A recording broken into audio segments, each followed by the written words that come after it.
देखिए बोथ और एंड का प्रयोग, both dash dash dash and.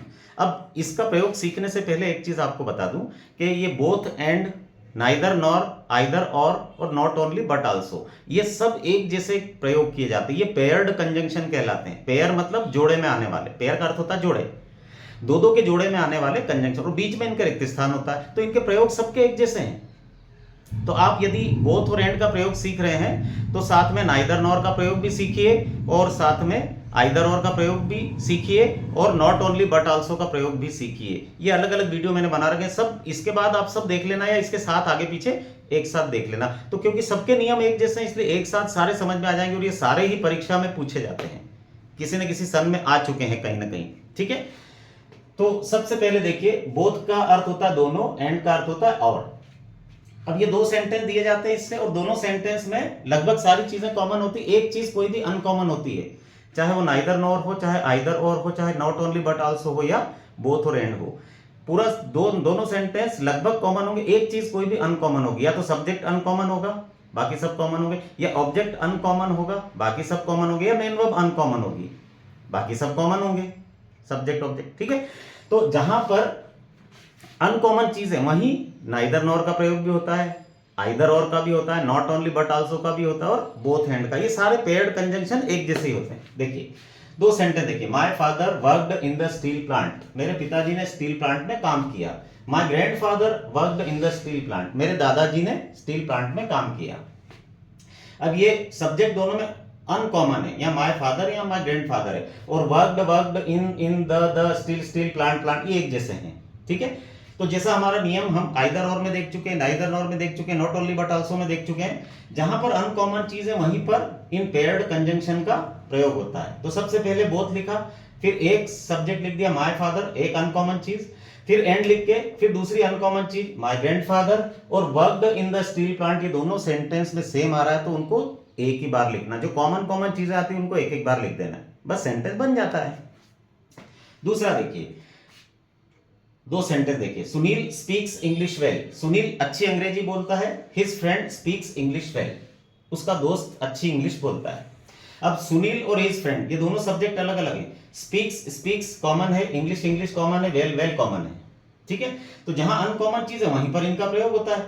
तो सबसे पहले बोथ, फिर एक अनकॉमन सब्जेक्ट सुनील, फिर एंड, फिर दूसरा अनकॉमन सब्जेक्ट हिज फ्रेंड, और स्पीक इंग्लिश वेल ये कॉमन है तो इनको एक एक बार लिख देना है। बस सभी सेंटेंस में ऐसे ही करना, नाइदर नॉर, आइदर और, नॉट ओनली बट आल्सो, और बोथ और एंड पर।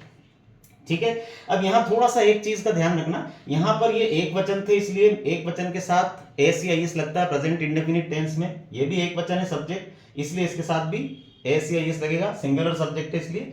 लेकिन अगर दोनों को एक साथ लिखते हैं तो both Sunil and his friend, दोनों ही सुनील और उसका मित्र अच्छी अंग्रेजी बोलते हैं। तो अब ये दो सब्जेक्ट हो गए एक साथ, अब दोनों की एक साथ बात कर रहे हैं, तो यदि सब्जेक्ट बहुवचन होता है या आई होता है प्रेजेंट इंडेफिनिट टेंस में, तो मेन वर्ब में एस या एस नहीं लगता है। ठीक है, और यहां इसका अर्थ था both my father and my grandfather worked in the steel plant, दोनों ने, मेरे फादर और मेरे ग्रैंडफादर ने स्टील प्लांट में काम किया है। बोथ का अर्थ दोनों होता है, एंड का अर्थ और सेंटेंस देखिए इस प्रकार के,